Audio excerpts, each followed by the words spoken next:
자, 영상 이어서 가겠습니다. 다음 메신저 부분이죠. 이제 6개월 동안 그 대화한 내용을 직원들 동의 없이 감시했다. 이런 이야기죠.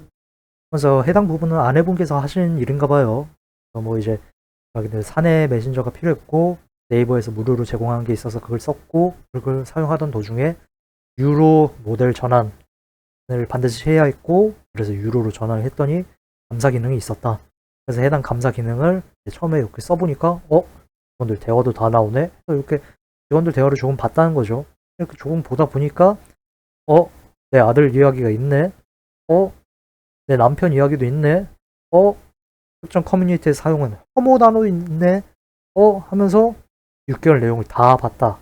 그런 이야기를 하시면서 이제 다 보고 나니까 해당 문제에 관해서 책임을 물어야 되는데 책임을 물을 사람이 원래 4명인데 그러니까 문제를 일으킨 사람은 4명인데 1명은 퇴사를 해서 이제 3명에게 문제를 책임을 물었다 하면서 다음과 같이 이제 단톡방에 이제 공지글을 작성한 거죠. 해당 사실도 자기가 이제 이야기를 합니다. 전체 공지를 방에다 올렸다. 그래서 이제 또 이제 입사할 때 메신저 사용 동의서 뭐 이런 걸 받는다고 하는데 당연하겠죠. 그게 불법적인 행위니까. 그래서 그거에 관해서 이제 변호사분께서 이야기를 하신 것 같고 그러고 나니까 이후로 이런 것들을 한 거죠. 그러니까 이제 본인이 인지를 하고 있는 거죠. 해당 부분이 충분히 범죄가 된다는 거를.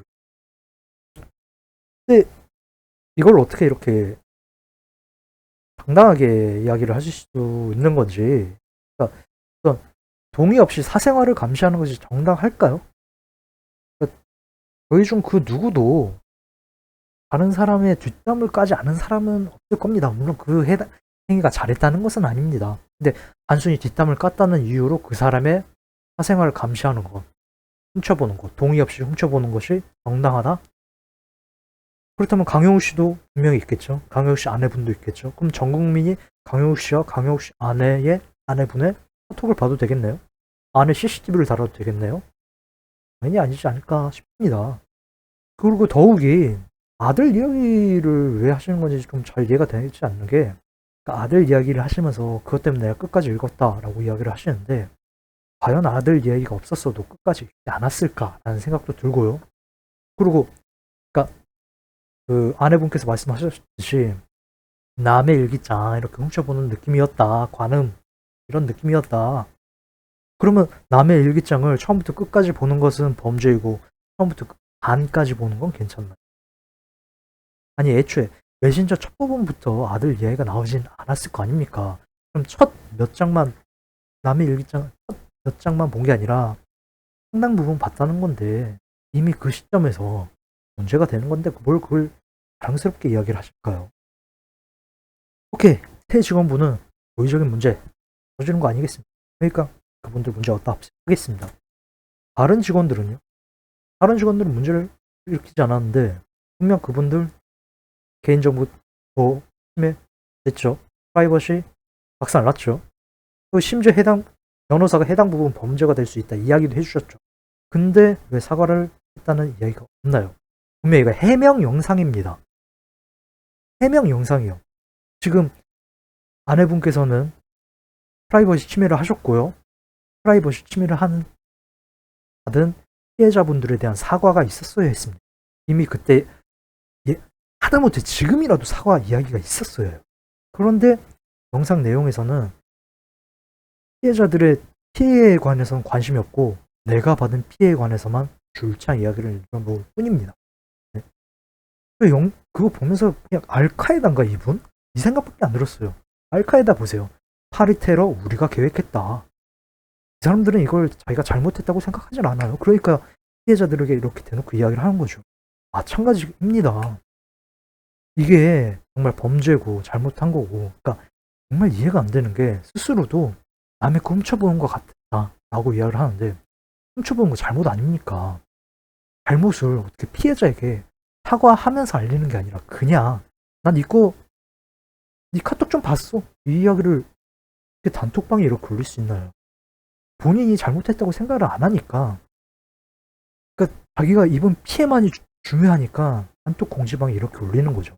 하다못해 자기가 잘못을 했다는 걸 생각했다면은 세 분을 따로 불러서 이야기를 하죠. 알카에다처럼 이렇게 자기 잘못 전혀 느끼지 않으면서 우리가 계획했다. 너의 프라이버시 침해 우리가 계획했고 실행했다. 이걸 올리시나요? 네. 에폭시도 많지 않습니다. 그러니까 그 사업장에 어떤 하자가 생겨서 그거를 이제 보수 공사를 했다. 주말에 했는데 내 생각에는 이틀이면 냄새가 빠질 줄 알았는데 이틀 만에 안 빠지더라. 내가 실수를 했다면 그 정도 아니겠냐. 이렇게 이야기를 하시더라고요. 하면서 이제 아까 본인들은 나오지 않았다라는 이야기가 있어서 아니다. 매일 출근하다. 이야기를 하시고 아내분도 2층에 냄새가 다 올라와서 냄새 인지하고 있었죠. 이런 이야기 하시죠. 그러면 이제 사람들 궁금하지 않겠습니까? 왜 아무것도 안 했는지. 직원들 입장에서는 이게 심각하게 피해였고 이제 문제가 있고 조치가 취해져야 되는데 왜 너희들은 하지 않았냐? 너희들은 그냥 가버리니까 상관없어서 그런 거 아니냐? 하니까 그거는 저희가 그것까지 헤아리지 못한 게 잘못인 것 같아요. 어떤 현자분의 말씀 같습니다. 까보면 전혀 현자는 아니라는 거죠. 출근도 하셨고 냄새도 인지하셨는데 왜 조치가 없었나요? 에폭시 공사 냄새면 그냥 맡아만 봐도 됩니다. 차라리 출근하지 않아서 내가 몰라서 그랬다 그러면 다행인데 문제를 인식하고 오셨는데 왜 조치가 없었습니까? 분명 내가 맡아도 불쾌하고 힘들었다 이런 말씀도 하십니다. 근데 나는 상주하는 게 아니니까 신경도 안 쓰고 있다가 나중에 사건이 커지고 나니 차차 내가 배가를 하고 부족합니다. 이게 많은 반성 없는 범죄들 뭐가 다릅니까? 네? 범죄 저지르고 나서 범죄 이제 막 감추는 행위 이런 것들 다 하고 그러고 노래방 가서 신나게 놀다가 경찰들 엎쳐서 나 체포 당하네. 그때도 나는 억울하다 하다가 재판장 가니까 갑자기 아이고 재판장님 제가 그러려던 게 아니라요. 제가 죽을 죄를 지었습니다. 죄송합니다. 지금 이게 상황이 아닙니까? 우리가 판단 미스로 이틀 만에 냄새가 빠지지 않은 것에 관해 반하는 것이 아닙니다. 문제를 인식하고 계시지 않았습니까? 네? 그런데 아무런 심지어 사과의 한마디 이틀이면 괜찮을 줄 알았는데 아니네요. 제가 죄송합니다.